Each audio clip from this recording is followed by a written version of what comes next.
La radio qui vous parle de NBA, c'est Radio Off Basket. Le basketball, c'est mieux à la radio. Bonjour à tous et bienvenue pour ce nouvel épisode de Raptors versus Boston Celtics. On entre dans ces demi-finales de conférence aujourd'hui. Pour parler avec moi de cette rencontre, on a le gérant et créateur de Celtics FR avec nous. Salut, comment tu vas ? Ça va bien et toi ? Ça va très bien. Avec nous également, on a Alex qui travaille avec un peu Raptors FR et Raptors BE. Salut Alex. Salut tout le monde. Alors pour commencer déjà, on va un peu parler du contexte parce que cette rencontre va se dérouler ou pas dans un contexte très particulier. On sait tous ce qui s'est passé dans le Wisconsin, aux États-Unis.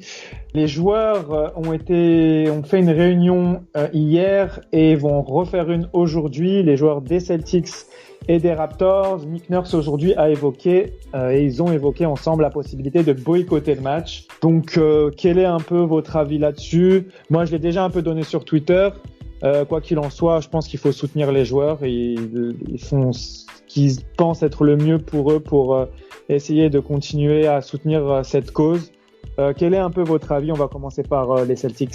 Moi personnellement, je soutiens à 100%, surtout que notre effectif, on a quand même des bonnes têtes qui représentent bien le mouvement. Je pense surtout à Jaylen Brown.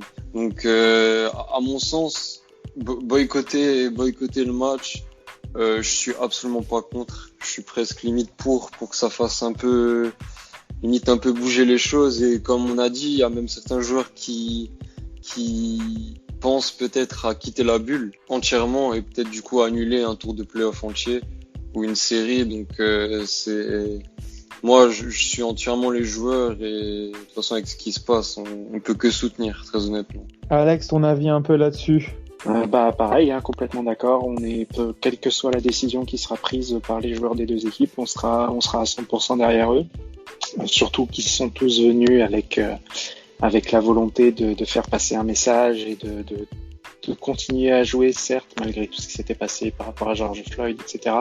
Mais en montrant bien qu'il y avait des gros désaccords et un gros travail à faire sur les mentalités. Quand on voit que quelques semaines après, ça recommence, clairement, je comprends qu'il y en ait qui est clairement plus du tout ni le cœur ni l'esprit à jouer au basket. Donc après avoir premièrement, quelle décision sera prise ? Est-ce qu'on fait que boycotter le Game 1 ? Est-ce qu'on fait boycotter toute la série ? Dans cette mesure-là, comment ça se passe pour la NBA au niveau de la suite de la saison pour les autres équipes ? En fait, pour l'instant, on parle que des Raptors et des Celtics. Je pense que ça doit certainement pas être les seuls. Je pense notamment aux joueurs de Milwaukee, ça s'est passé dans le Wisconsin, tout ça. Mais notamment les autres équipes ont certainement aussi des avis semblables. Donc, à voir comment ça va se passer. Faut savoir aussi que les Raptors ont ce côté un peu personnel. Nick Nurse t'a rappelé par rapport à ce qui s'était passé avec Masai Ujiri pendant les finales. Alors, en moins grave, certes, mais il y a ce côté un peu personnel qui touche les Raptors aussi. Oui, on en parlait un peu hors antenne avant l'émission avec notre ami de Celtics FR. Les Raptors et les Celtics sont parmi les équipes où il y a les joueurs les plus engagés. Et pour revenir sur un peu tout ce qui s'est dit ces derniers jours, notamment hier avec Fred VanVleet et Norman Powell qui ont livré une conférence de presse vraiment lourde de sens. Moi, j'avais des questionnements sur l'effet du boycott. En fait, je me demandais vraiment si ça servait à quelque chose. Et au final, j'ai écouté ce qu'a dit Fred VanVleet et il expliquait que, en fait, si les joueurs boycottent et que, en fait, ce qu'ils veulent, c'est vraiment essayer de toucher plus haut parce que je pense qu'il y a vraiment un sentiment d'impuissance. On a entendu Powell qui disait ouais, c'est bien beau les t-shirts, les messages, mais au final, ils ont l'impression que ça a un peu rentré dans le rang, quoi. Tout le monde le voit, mais au final, ça n'a pas d'impact. Et en fait, VanVleet expliquait hier que si par exemple les Bucks boycottent et que le propriétaire voit qu'il perd de l'argent, peut-être que c'est après au propriétaire d'aller voir les responsables politiques justement dans le Wisconsin pour essayer de faire changer les choses en leur disant écoutez, nous là on perd de l'argent, il va falloir faire bouger les choses. Après il disait bien sûr c'est pas aussi simple que ça, mais c'est un peu l'objectif des joueurs dans cette idée de boycott. Voilà, je voulais ajouter ça. De toute façon en général quand on commence à toucher au porte-monnaie des gens, c'est là qu'ils commencent un peu à vouloir faire des choses. Donc comme tu dis, si le propriétaire des Bucks dit quelque chose et qu'à ce moment-là, il y a quelque chose qui se passe encore au-dessus, là, ça peut fonctionner. Mais de toute façon, je pense que c'est le but des joueurs. Je pense pas que les joueurs des Celtics et des Raptors se disent ouais, le fait qu'on annule la série Celtics-Raptors, ça fera changer les choses. Je pense qu'ils s'attendent à ce que d'autres équipes suivent et qu'après les équipes, ça soit le propriétaire, que ce soit ensuite Adam Silver même qui aille faire toucher quelques mots à différentes personnes, même qui ont rien à voir avec le basket. Donc je pense que ça peut être le début, ça peut être vraiment la naissance, le point de départ d'un mouvement, je pense. Ok, bon, on est tous d'accord, soutien aux joueurs. On va quand même faire cette preview dans l'optique où les joueurs décideraient de jouer. On va commencer d'abord par un petit retour sur le premier tour. Quel est ton avis côté Celtics sur le premier tour? Un sweep face aux Sixers, est-ce que tu t'y attendais? Dis-nous tout. Alors je vais être honnête, moi de base, c'était les Sixers que je redoutais le plus.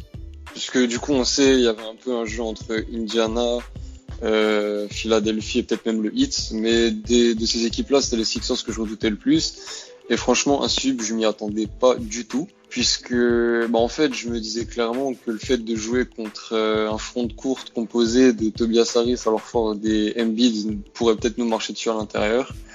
Et ça a pas du tout été le cas. Du coup, en fait, je suis très très très satisfait. Franchement, en fait, je suis tellement satisfait que j'ai même un doute concernant la vraie valeur des Sixers, puisque je me dis ouais, si tu peux les Sixers, c'est énorme, mais peut-être qu'en fait les Sixers sont pas si forts que ça, etc. Du coup, j'en viens même à me poser cette question-là, parce que honnêtement, le plan de jeu qui a été créé par Brad Stevens, c'était tout simplement parfait. Vraiment, genre il y a absolument rien à redire. Même les matchs serrés, au final, ils sont joués à plus de 1 ou 2 possessions. C'est sûr que c'est des money time parfaitement gérés. Après le match 2, ça a été un blowout total. Enfin, il y a eu les Sixers ont jamais vraiment existé dans la série, et justement, je sais pas si c'est parce qu'ils sont pas très forts ou si c'est justement parce que Celtics avait un plan de jeu parfait, on peut le dire, plus 4-0, c'est parfait. Du coup, franchement, je suis très satisfait. Et il y a eu quelques révélations même pendant cette série qui pourraient être intéressantes pour la suite. Du coup, global, là, je dis un 10 sur 10 le premier tour. C'est la question, je me posais exactement la même question que toi, c'est est-ce que les Celtics ont été si forts que ça, ou est-ce que c'est vraiment les Sixers qui n'ont pas été à la hauteur? Du coup, je pense que en fait, côté Raptors comme côté Boston, on va vraiment attendre cette série-là pour voir de quoi est fait notre équipe, parce que je vais passer la parole à Alex. Pour les Raptors, c'est la même chose. On a affronté une équipe, faut le dire, assez faible sur le papier, même s'ils se sont vraiment battus. Mais au final, un sweep et pas forcément beaucoup de choses à en tirer. Je sais pas quel est ton avis là-dessus. En fait, c'est vrai que c'est la différence entre Toronto et Boston sur ces premiers tours, c'est que Toronto n'a pas eu à s'occuper d'un joueur aussi dominant que Joel Embiid, qui a mine de rien fait sa série au niveau des stats malgré le 4-0. Donc effectivement, l'opposition qui arrive va être d'un niveau nettement supérieur. En tout cas pour Toronto. Pour Boston, je sais pas trop. Je sais pas non plus dans quelle mesure l'absence de Ben Simmons a handicapé à ce point les Sixers ou non. Mais c'est vrai qu'on a vraiment une série que tout le monde voulait voir depuis le début de la saison. Des effectifs sans stars, sans superstars à proprement parler, des coachs de grande qualité. Donc, et une rivalité en plus, puisque ce sont deux équipes qui sont dans la même division, qu'on a l'habitude de voir jouer l'une contre l'autre. Donc, non, vraiment très, très, très hypé par cette série. Parfait. On va tout de suite enchaîner. On va faire le point sur les effectifs. Est-ce que tu peux nous faire le point sur l'effectif des Celtics? On sait qu'il y a Gordon Hayward qui est out quasiment pour toute la série. Quel est l'impact de cette blessure, et s'il y a d'autres absents, tu peux les mentionner également? Tout d'abord, juste pour les autres absents, je sais qu'il y a Javonte Green qui du coup est sorti de la bulle pour se faire opérer et qui va revenir, je crois, dans peut-être 1-2 semaines, je crois, pour revenir, pas tout de suite rejouer, mais voilà. Mais sinon, pour Gordon Hayward, en fait, du coup, faut savoir, il a joué le match 1. Il a joué 34 minutes pendant le match 1. Et au début, j'étais vraiment, je dis comment on va faire, parce que Gordon Hayward était juste parfait dans le système de jeu des Celtics, surtout dans la bulle. quand je voyais les seeding games, franchement, Hayward collait parfaitement avec le style de jeu et je me suis dit comment ça va se passer sans lui en fait. Et en fait, ce qui s'est passé, c'est que tout simplement, le match 2, on l'a gagné de 30 points. Donc, il n'y a pas eu d'impact immédiat. Franchement, l'absence d'Hayward n'a pas impacté la série contre les Sixers. Ça, c'est une certitude. Son absence n'a pas impacté. Enfin, après, peut-être qu'on aurait gagné de plus, voilà.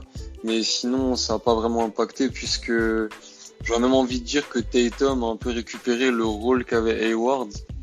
C'est-à-dire, Tatum s'est beaucoup plus retrouvé face au jeu, a joué énormément de pick and roll, même au rebond. Même si sur le match 1, il a pris beaucoup de rebonds, après, même malgré que Hayward était présent. Après, il a continué. Par exemple, au match 4, il prend 15 rebonds.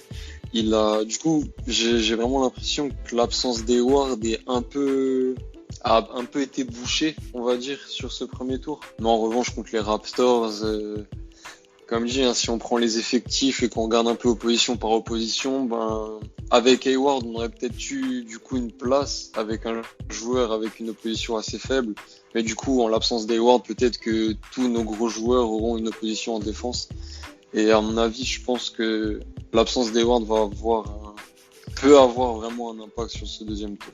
Parfait. Alex, le point sur les blessés côté Raptors. On attend toujours une confirmation plus claire de la présence ou non de Kyle Lowry et à quel pourcentage de santé, je dirais. A priori, ça devrait aller puisqu'il est toujours en game time decision, je crois. Donc normalement, il devrait être présent et à part du coup Patrick McCaw qui est toujours indisponible, il me semble, et Oshae Brissett, normalement tout le monde est là. C'est ça, parfait. Kyle Lowry qui a dit, je sais plus sur quel média, ça va, je serai là, donc a priori. Oui, après. Il sera là, et surtout si le match 1 ne se joue pas, il devrait être encore plus. Oui, voilà. Je reste prudent parce qu'effectivement, il s'est pas entraîné aujourd'hui. Mais d'un autre côté, aucun intérêt de le faire particulièrement prendre de risques sur un entraînement. Donc, à voir. Peut-être qu'il sera là et qu'il aura quand même un temps de jeu réduit. On sait pas, on verra. Ouais, on verra tout ça. On va tout de suite rentrer dans la série. Pour toi, côté Celtics, quelles sont les clés de la série et les clés du match 1? En fait, je vais un peu revenir sur ce que j'avais dit pour la preview du match pendant la bulle déjà qu'on a déjà joué. En fait, et là il va être d'une importance tout en plus importante étant donné que Marcus Smart qui était sur le banc devrait intégrer le 5 de départ en l'absence du coup de Gordon Hayward. Le banc va être extrêmement important. C'est tout bête, mais quand j'ai vu l'autre fois que vous avez marqué 150 points pendant le match contre les Nets, je me suis dit putain mais qui a mis 50 points? Et j'ouvre la feuille de match et je suis en train de chercher où sont les points parce que je vois que dans le 5 de départ quasiment personne a dépassé une grosse barre de points et je descends et je vois que Ibaka et Powell ont pété le score quoi. Donc franchement le banc il doit avoir un apport offensif, c'est-à-dire que en général, c'est Tatum qui se retrouve seul sur le terrain avec le banc. En tout cas, pendant la série contre Philadelphie, c'était comme ça. Et en fait, si Tatum se retrouve dans un mauvais soir ou dans un soir un peu compliqué, il va falloir absolument que le banc prenne le relais. Au moins sur quelques possessions, que ce soit Wanamaker, que ce soit peut-être Langford de temps en temps ou Kenter, ça va être primordial. Et aussi, les oppositions défensives sur le banc. Si personne ne peut arrêter Powell et Ibaka, ça va être très compliqué, quoi. Du coup, je reste sur le banc. Sur vraiment le point sûrement le plus important pour la série entière. Mais... Très bien, Alex. Quels sont pour toi les points importants pour les Raptors tout au long de la série et d'autant plus pour le match 1? Ce qui est bien, c'est que je vais raconter l'inverse que ce que mon homologue vient de décrire. C'est que côté Celtics, on a des joueurs qui sont capables de prendre feu. Jaylen Brown, Jason Tatum, évidemment. Même Kemba Walker est capable de nous sortir un match monstrueux. Donc, ça va être la faculté de cette défense de Toronto à prendre la mesure de ces joueurs et à faire en sorte qu'ils ne puissent pas prendre feu. Ou alors, si jamais ils arrivent à prendre feu, à les limiter au maximum. Quelque chose qu'on n'a pas eu besoin de faire contre Brooklyn, même s'il y a eu une grosse défense pour forcer Caris LeVert à lâcher le ballon. Je pense que si Toronto arrive à limiter ce genre de prise de balle, ce sera une grande partie du travail, ce genre de prise de chaleur par un joueur comme Jason Tatum qui est capable de prendre le match à son compte et clairement de remporter le match à lui tout seul. Donc il faudra être capable de limiter ça. Je voulais revenir sur les rencontres qui ont eu lieu en saison régulière et dans la bulle. Je ne sais pas si on doit y accorder beaucoup d'importance, je vais vous demander votre avis à tous les deux. Les Celtics mènent 3-1 en saison régulière, ils ont remporté le match dans la bulle. Les Raptors n'ont pas existé, ils ont fait l'un de leurs pires matchs de la saison. Et dans les autres rencontres en saison régulière, les Raptors ont eu beaucoup d'absents. Donc côté Celtic, est-ce que pour toi ces matchs ont quand même un rôle à jouer? Qu'est-ce que t'en penses? Personnellement, je pense que déjà les 3 premiers matchs qui ont été joués en saison régulière, comme tu as dit, les matchs que les Celtics remportent, il y a des absents à Toronto. Et le match que vous remportez, il me semble qu'il y a soit Kemba, soit Tatum qui joue pas. L'un des deux. Du coup, c'est des matchs qui, pour moi, n'ont pas vraiment d'importance. Et après, le match qu'on a joué dans la bulle, premièrement, il y avait Gordon Hayward. Donc déjà, ça fait quelque chose de différent entre maintenant et avant. Et en plus, honnêtement, on a tous vu le match. Vous ne mettiez absolument aucun shoot, ouvert ou non. Du coup, comme j'ai dit avec la série contre Philly, je saurais pas dire si c'est la défense des Celtics qui était bonne ou juste les Raptors qui étaient dans un mauvais soir.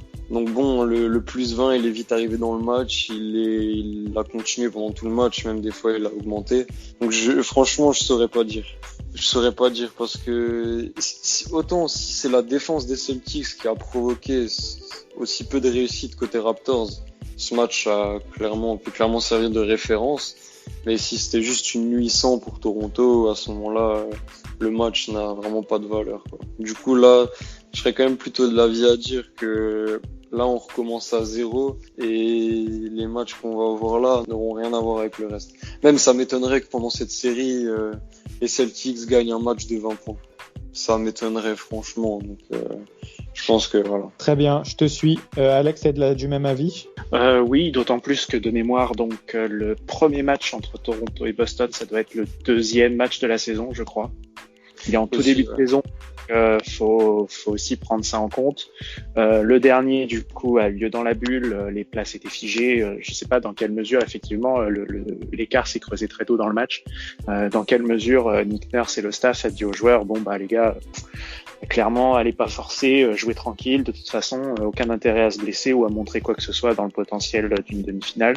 Donc, non, pas grand-chose à tirer de ces matchs de saison régulière, si ce n'est que on sait que les deux équipes sont d'un niveau quand même relativement proche et vont jouer sur des forces et des faiblesses différentes. Donc, il faudra être quand même très sérieux. Et en plus, les matchs de saison régulière se sont joués de façon normale, si j'ose dire, à part celui qui a eu lieu dans la bulle. Donc, je pense aux avantages du terrain. La salle de Toronto et celle de Boston sont quand même 2 salles très très chaudes durant les playoffs. Donc, c'est des choses aussi à prendre en compte, cette absence. Donc, non, on part vraiment de 0, surtout avec le contexte actuel, la crainte du boycott, tout ça. Il y a vraiment très peu de certitude par rapport à ce qui s'est passé avant. Parfait, on enchaîne tout de suite avec les duels à suivre dans ce match. Côté Celtics, quels sont les duels que tu vas regarder avec grand intérêt? Écoute, premièrement, je vais peut-être faire sourire un peu, mais le premier duel qui me vient en tête, c'est Kenter Ibaka. Honnêtement, juste pour revenir rapidement sur Kenter, personnellement, je trouve vraiment que son premier tour contre les Sixers est excellent. Il y a juste le premier match où il a un plus-minus de -1. Sinon, les matchs suivants, il est tout le temps en positif. Et l'impact qu'il a eu sur Embiid, il a vraiment existé. C'est tout bête en fait. Le premier match, Robert Williams joue 13 minutes et Kenter 8 ou 9. Et les matchs suivants, Robert Williams n'a pas du tout joué et Kenter est proche de la vingtaine. Donc je me dis vraiment que si en sortie de banc, il apporte ses 10 points, 8 rebonds, 7 rebonds comme ça, et qu'en défense, il est vraiment pas forcé, il a pas besoin de se transformer en Anthony Davis ou en Giannis Antetokounmpo, mais juste un peu retenir Ibaka pour qu'Ibaka parce qu'après, c'est clair, comme j'ai dit avant avec le banc, si Ibaka nous met plus de 20 points dans le match, ça va être compliqué de le gagner. Donc la défense, vraiment le duel Kenter-Ibaka, il est primordial. faut absolument que Kenter soit au niveau. Et sinon, en autre duel, comme on l'a vu pendant le match dans la bulle, c'est Brown qui a défendu sur Siakam. Donc j'attends de nouveau ce duel puisque Brown avait fait une bonne performance face à Siakam. J'attends de voir si c'était de la chance ou si c'était vraiment Brown qui avait vraiment bien performé. Donc ce duel aussi là, je l'attends. Et après, bien évidemment, Kemba, Kyle Lowry, ça, surtout que là, Kemba est revenu à son niveau. Du coup, et en espérant aussi que Kyle Lowry reviendra au sien pour qu'on ait vraiment une série avec un maximum de joueurs à 100%. Donc vraiment, je serai sur ces 3 duels-là. C'est vraiment 3 choses que je vais regarder. Moi, je vais me focaliser sur la défense de Giannunoby, qui je pense sera régulièrement envoyé en mission sur Tatum ou même sur Jaylen Brown de temps en temps. Donc, j'espère qu'il sera capable de faire de gros efforts et de museler un maximum ces 2 menaces offensives côté Celtics. Après, au-delà du Game 1, ça va être les ajustements tactiques, donc je vais être fou parce qu'on a quand même 2 grands coachs qui sont face à face. Donc les changements de stratégie, potentiellement les changements de starting, ça peut être très intéressant de voir comment chacun va s'ajuster par rapport à l'autre en cours de match et entre les matchs. Si cette série va loin, ça peut vraiment se jouer à des détails et parfois les coachs peuvent faire les différences. Parfait, je vais un peu compléter tout ce que vous avez dit par rapport à OG. C'est vrai que ça change la donne parce que sur les matchs précédents, il avait défendu bizarrement sur Hayward et Nurse avait plus envoyé Van Vliet sur Tatum, ce qui était assez étonnant d'ailleurs. Après, on sait que les Raptors changent beaucoup de défense, font beaucoup de switch, donc mais c'était quand même un truc récurrent.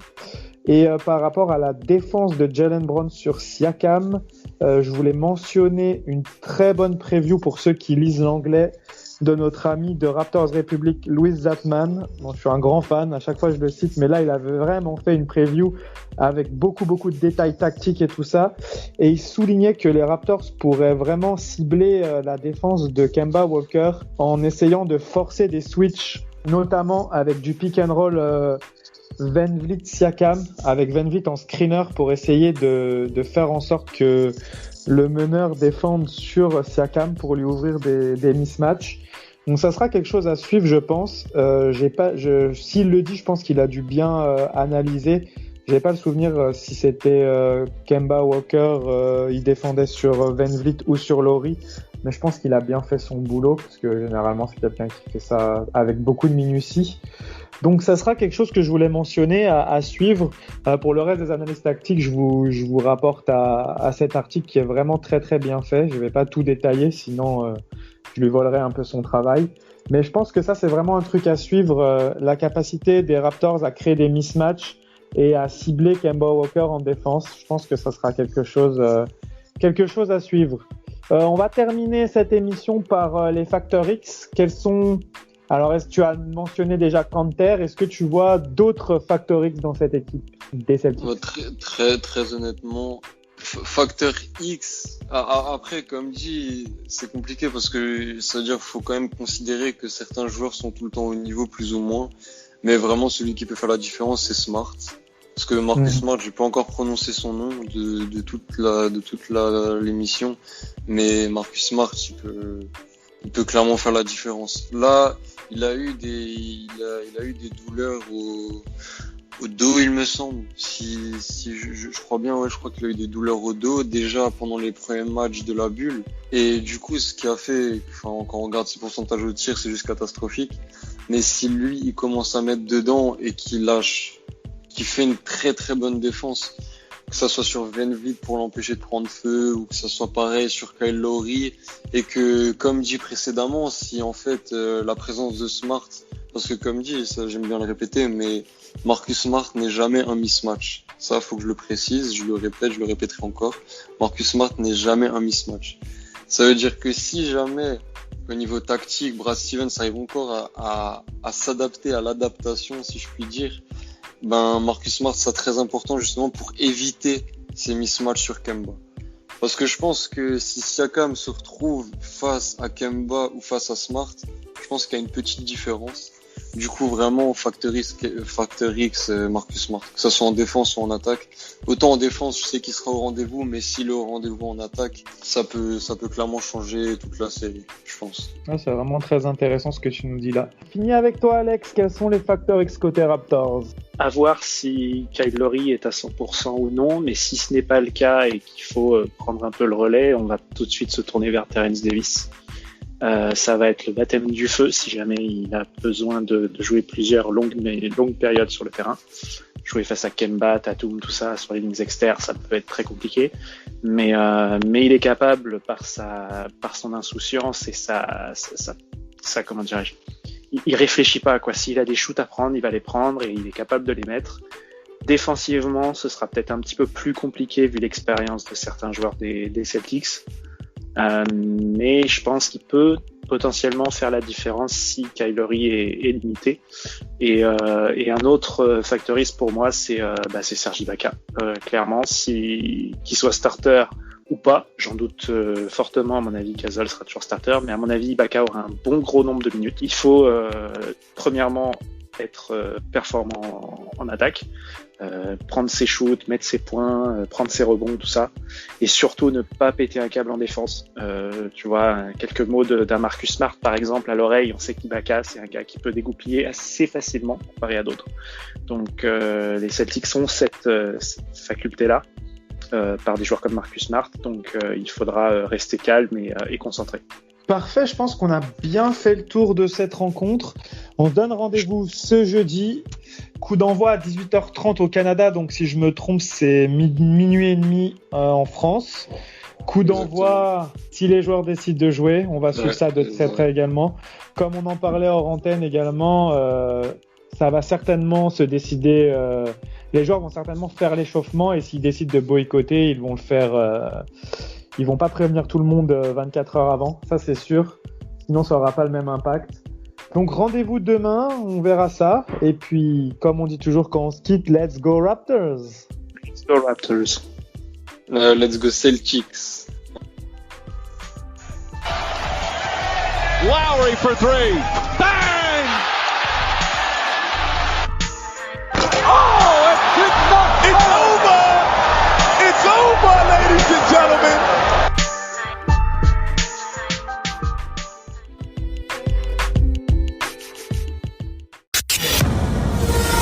La radio qui vous parle de NBA, c'est Radio Off Basket.